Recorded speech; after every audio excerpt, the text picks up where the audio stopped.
அஸ்ஸலாமு அலைக்கும் viewers, welcome to ஸ்டார்ஜியாத் kitchen. இன்றைக்கி நம்ம கிச்சனில் பீச்சில் நிற்கிற வண்டி கடையில் ஒரு சுண்டல் மசாலா விற்பாங்கங்க. அந்த சுண்டல் மசாலா ரொம்ப ரொம்ப டேஸ்ட்டாக வீட்டில் எப்படி செய்கிறதுன்னு பார்க்க போகிறோம். இந்த சுவையான சுண்டல் மசாலாவை எப்படி செய்கிறதுன்னு பார்க்கலாம் வாங்க. 150 கிராம் வெள்ளை பட்டாணி எடுத்துக்கோங்க. அதை குறைஞ்சது 6லேருந்து 8 மணி நேரம் ஊற வச்சு எடுத்துக்கோங்க. அடுத்தது நம்ம ஊற வச்ச வெள்ளை பட்டாணியை ஒரு குக்கரில் மாற்றி தண்ணி ஊற்றி 1 டீஸ்பூன் மஞ்சத்தூள் சேர்த்துக்கோங்க.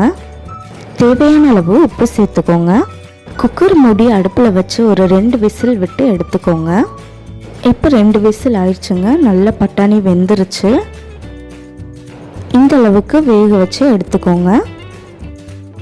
தண்ணியை வடித்து பட்டாணியை தனியாக எடுத்து வச்சுக்கோங்க. இப்போ ஒரு கரண்டி பட்டாணி எடுத்து மிக்ஸி ஜாரில் போட்டுக்கோங்க. அதோட ஒரு பெரிய சைஸ் வெங்காயத்தை கட் பண்ணி வச்சுருக்கேங்க. அரை தக்காளி கட் பண்ணி வச்சுருக்கேன். 2 சின்ன துண்டு இஞ்சி, பூண்டு ஒரு 3 பல் எடுத்துக்கோங்க. அதோட 2 பச்சை மிளகாய் எடுத்துக்கோங்க. இதே எல்லாத்தையும் மிக்ஸி ஜாரில் சேர்த்துருங்க. எல்லாத்தையும் சேர்த்துட்டு இதை நல்லா பேஸ்ட்டாக அரைச்சிக்கலாங்க. பாருங்கள், இந்த அளவுக்கு அரைச்சி எடுத்து வச்சுக்கோங்க. அடுத்ததாக ஒரு கடாய் அடுப்பில் வச்சு அதில் 3 டீஸ்பூன் எண்ணெய் சேர்த்துக்கோங்க. எண்ணெய் நல்லா சூடானதும் அதில் நம்ம அரைச்ச விழுதை சேர்த்து நல்லா வதக்கி விட்டுக்கோங்க. நல்ல பச்சை வடை போகிற வரைக்கும் வதக்கி விட்டுக்கோங்க. நல்லா வதங்கினதுக்கப்புறம் 1 டீஸ்பூன் குழம்பு மிளகாய் தூள் சேர்த்துக்கோங்க. 1/2 டீஸ்பூன் கரம் மசாலா தூள் சேர்த்துக்கோங்க. 1/2 டீஸ்பூன் மிளகாத்தூள் சேர்த்துக்கோங்க.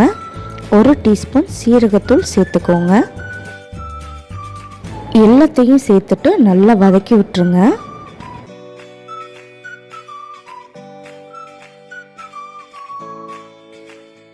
நல்லா வதக்கி விட்டுட்டு கொஞ்சமாக தண்ணி சேர்த்துக்கோங்க. அதாவது 1 கிளாஸ் அளவு தண்ணி சேர்த்துக்கோங்க. நல்லா கலந்து விட்டுட்டு கொஞ்சமாக உப்பு சேர்த்துக்கோங்க. ஏற்கனவே பட்டாணி உப்பு போட்டு தான் வேக வச்சுருக்கோம். அதனால் இதுக்கு தேவையான அளவு மட்டும் உப்பு சேர்த்துக்கோங்க. ஒரு கொதி வந்ததும் நம்ம வேக வச்ச பட்டாணியை சேர்த்துக்கோங்க. சேர்த்து நல்லா கலந்து விட்டுட்டு இதை மூடி வச்சு தண்ணி வத்துற வரைக்கும் வேக விடுங்க.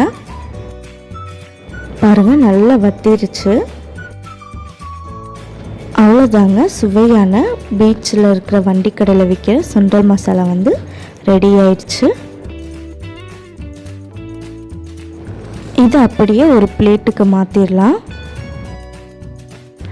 நீங்கள் பரிமாறும்போது அது மேலே நறுக்கின வெங்காயமும் துருவின கேரட்டும் சேர்த்துக்கோங்க. அதோட கொஞ்சம் கொத்தமல்லி தலையும் சேர்த்துக்கோங்க. அவ்வளோதாங்க, சுவையான சூப்பரான வண்டிக்கடை சுண்டல் மசாலா நம்மளுக்கு ரெடி ஆயிடுச்சு.